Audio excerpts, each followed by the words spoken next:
Hello everyone, welcome to my channel Tech with Riyaj. Today I will show you how to create cascading dropdown in Power Apps. Cascading dropdown we require in lots of application and it's a basic requirement of lots of applications. So let's start video. This is my application page. Here you have to see one dropdown as a country and one dropdown for a state I have to add it here. For this cascading, we have to require one SharePoint list. In this SharePoint list, title column is my dependent column. Here I have to add state and country is a main column. Here I have to add my country, whatever country related to state. This SharePoint list we have to add also in our Power Apps application. So if you have not added application, this SharePoint list in application, you have to add by click on add data. I already added. Now you can see in my screen here two drop down is there. One is a country and one for a state. Now first of all, I will doing rename of this drop down field. So I select this drop down and go to its name. So first of all, I renaming country dropdown. I am writing here as a country dropdown. Now I select state dropdown and renaming as a state dropdown. Now I will add my SharePoint list item to this dropdown. So first of all, I am writing code over country dropdown item section. So here I am writing distinct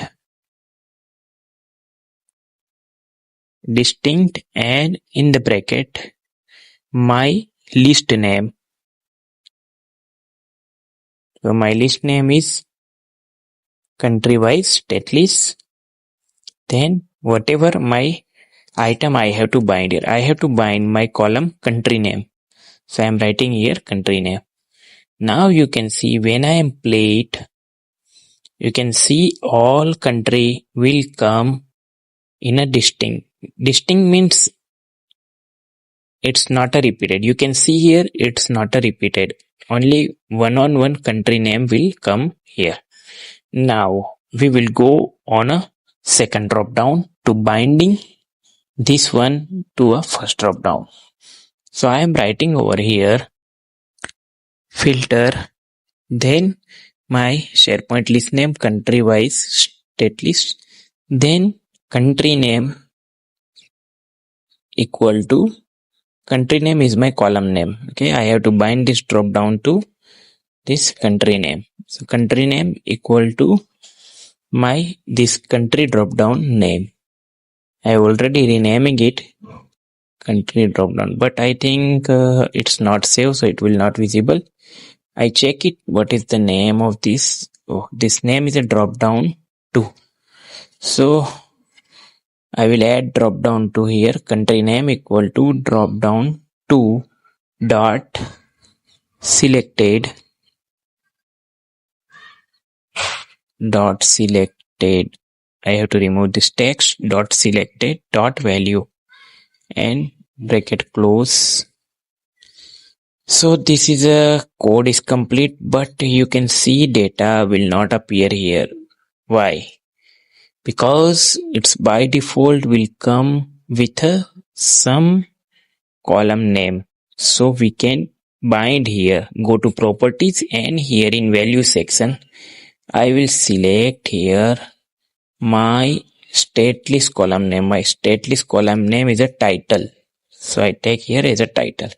Now you can see my all state will be visible related to country. Okay. If I select India, USA, it's related to state will visible here. So this is a cascading drop down. It's calling also one-to-many relation. So by this method, you can write your cascading drop down code in your Power Apps. So guys, like my video, share to your colleague, and also if you are new on my channel, please subscribe and support me. Thanks for watching and subscribe Tech with Riyaj. Thank you very much.